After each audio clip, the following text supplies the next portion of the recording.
What's up YouTube, Zombie here, doing a review for the game Don't Knock Twice. Now, with this game, your main goal is to find the 5 gemstones, which relates to the elements.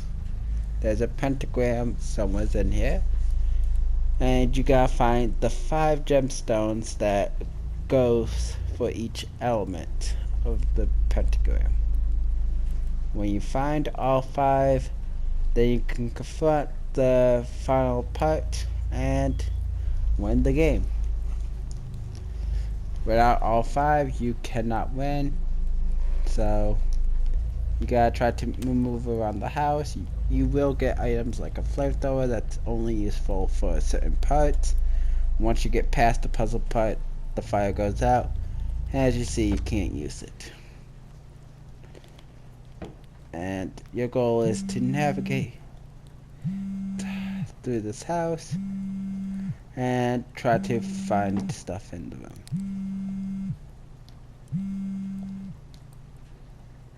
There we go.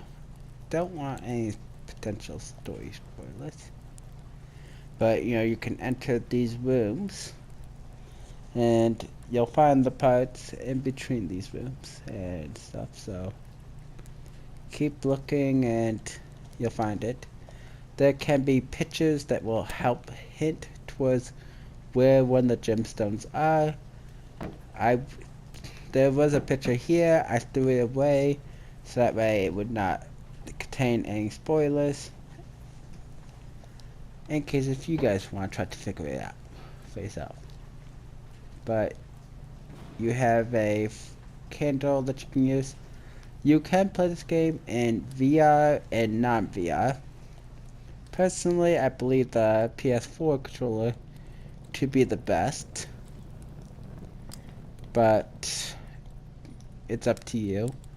Personally, I'd rather have the ability to sprint, because the teleportation is kind of finicky at times. During my first playthrough, I did beat this game in about an hour, so it's not too long, and that's with me not knowing what I'm doing. But with speedrun that I did, I was able to beat this game in about 14 minutes or so. So probably somewhere around there for gameplay time. But besides collecting all the collectibles and getting all the trophies, there's not really a incentive to really play through the game. There's 2 endings to the game, which means at most, if you want to go for the trophy, you're just gonna go through the game twice, pretty much collect all the collectibles, and you will get all the rest of the trophies, and then complete the ending one of 2 different ways. There's also some special activities that you can do, but as long as you read what the trophies are, those are super easy to figure out, so not too bad. But the trophies on this game is definitely easy to do. Won't take long or that many playthroughs to get the trophies, so it is a easier trophy game, but storylines wise, there probably ain't gonna be much that's gonna make you wanna come back. It does try to do some horror stuff, but to be honest, it's just mild little jump scares and stuff, so nothing too bad that's gonna be too terrifying. Even in VR wasn't all that terrifying. But if you play with the move controllers, you gotta do like a snap turn type thing. Also with this candle, instead of it being a item in your inventory that you can swap out with the phone with ease, you actually have to hold on to it, or it will be kind of like this pull cube, where once you drop it, if you leave the area, you would have to go back to get it or find a new one. And the phone will go off to your side. But to be honest, the game's not that difficult. It does not randomize or anything, so once you play through it once, you pretty much know everything to expect. And even when you get the alternate ending, it's still not all that different from the base ending, so it's not really all that great storylines wise. You can find this game for 20 bucks. It could be something fun to run through, but don't expect too much. I would definitely say though, with how short the game is, I would probably wait for a sale. Even 20 bucks seems kind of high. Maybe $5 somewhere in there would be more reasonable, because it definitely is a very short VR game. So do keep that in mind. Nice. I've always scored too.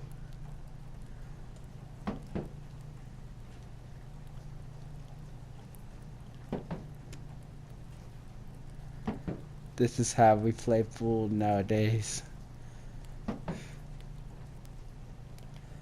But yeah, there's not too much to keep you coming back.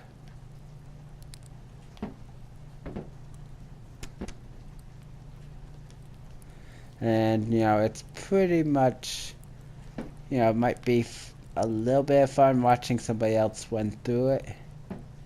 But to be honest, there's not really much in the replayability. It's kind of one of those games that once you platinumed it, you're probably not going to be coming back. So there's not really too much to motivate for future playthroughs. So, and I'm sure you could probably look up a guide on how to do everything. There's even a challenge not to light any of these.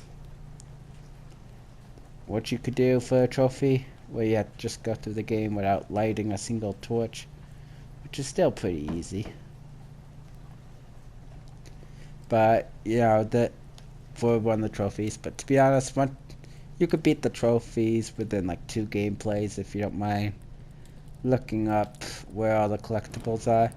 Some of the collectibles are hidden very well. Others, like this paper, is kind of like right there.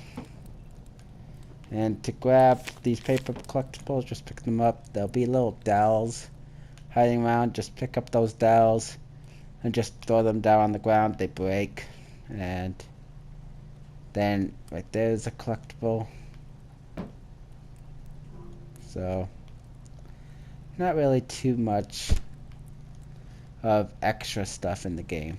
So probably about $5-10 might be a good pickup, but to be honest, the only thing that this game's got going for it is it could be VR, non-VR, and it's trying to do a little bit of horror, but definitely not a game that will last long. So, you know, I would probably wait for the sale. Easy trophies though, so that's good. Not a single one require any special skills, so as long as you know what you're doing, you will get all the trophies. There's no score this much in this, beat the game in this much time, or anything like that. So, you know, as long as you look up a guide on it, you could take your time, spend like 2 hours beating it, and still be fine. So,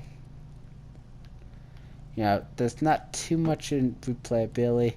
You can't even play duds, unfortunately, which I feel is kind of a disappointment. I I mean, come on. Why are you giving me dart 4 if I can't play darts? So, personally, wait for a sale. I don't think it's worth the full 20. It's over just too quickly. And there's not anything in replayability. Not too much fun to be had. It's kind of cool figuring out stuff the first time. But, like I said, once you know everything, you know everything. Some of the collectibles can be fun hunting down. But, not really much there. Like I said, you got a house that you can navigate through, and you just gotta find these gemstones. Once you have all 5, you go to the pentagram, and then you end it. And then, game over, you win. There's also a hatchet that will allow you to break doors that are locked. Like you see, this is red, I cannot get through it. In fact, I hid the picture that hinted where one of the gemstone was behind the door, since I knew I could not get back through it. But anyways, there is a hatchet that you could get that will break it open, but to be honest, that's just for some fun. Personally, when I first played through it, I grabbed 2 battle axes and just started breaking down doors. That was some fun, but, not as effective. So, it's up to you guys what you guys think this is worth. Personally, I would wait for a sale. Probably like $5 is a good price point, to be honest. But, up to you guys. Now, if you excuse me, I'm going to make me some cooked boots, and I'll see you guys on the next video.